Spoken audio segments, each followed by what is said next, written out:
Hello guys, nandito na naman ako. Siyempre, good morning muna rito at good evening dyan.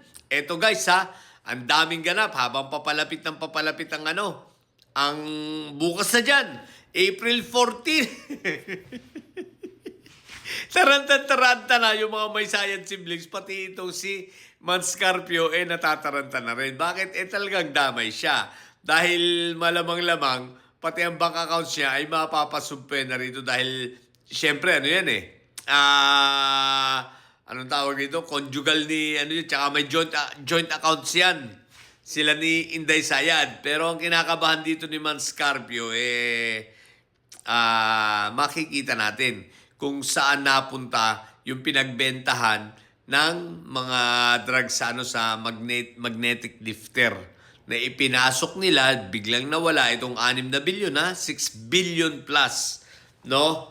Na nawalang mga epektos o drugs sa custom, yung mga nakalusot sa panahon ni si Feldon yun alam ko Pero guys, eto paano natin nasabi na sa sobrang kaba nila? Isipin mo si Manscarpio mismo naghain dyan sa Quezon City RTC ng petisyon na pinapatigil. So ito ang maliwanag na forum shopping, no? So pero nagtataka ako nag-forum shopping ka na rin lang, bakit sa QC? Malakas ka ba talaga? Malakas ka ba sa QC? Bakit hindi sa Davao City? Ba't hindi ka sa Davao City nag-forum shopping? Mas malakas kayo doon. Mas baka sigurado pa kayo ron, no? Bakit sa Quezon City? So ito guys, nagpapatunay na wala. Even sa Davao City siguro, wala na rin talaga silang wala na silang impluwensya at alam nila na, teka lang, yung mga judge baka medyo na rin, natatauhan na, no? Pero ang sigurado tayo, itong ginawa ni Manscarpio na forum shopping, isipin mo kasi nga, hindi nagkaigis sa Supreme Court, o lipat sila sa mas mababa. Pero sa akin, logical na lang. Hindi ka nga nagkaigis sa Supreme Court, hindi nga nag-issue ng TRO ang Supreme Court, palagay mo ang RTC pa, mag-i-issue. What the heck? Medyo malabo-labo yan So, nagpo-forum shopping na lang. At sapagkat ilang oras na lang, magsisimula na at hindi na nila kayang pigilan. Wala nang makakapigil pa. So, kaya tarantantinoy na lang itong si Manscarpio, si Inday Sayad, bagamat hindi naman sila nagsasama, magkahiwalay naman yung dalawang yan, di ba? Dahil mas mahal ni Inday Sayad si Sulaika, no?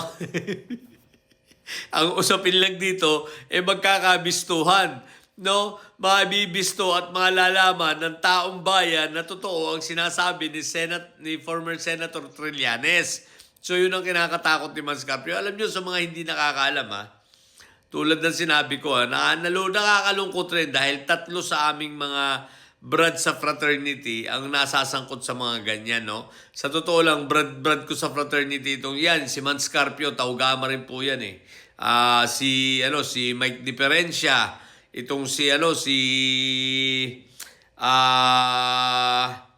tatlo yan, Mike Diferencia, yan, si Manscarpio, mga brad namin yan sa fraternity. Teka, sino pa ba isa?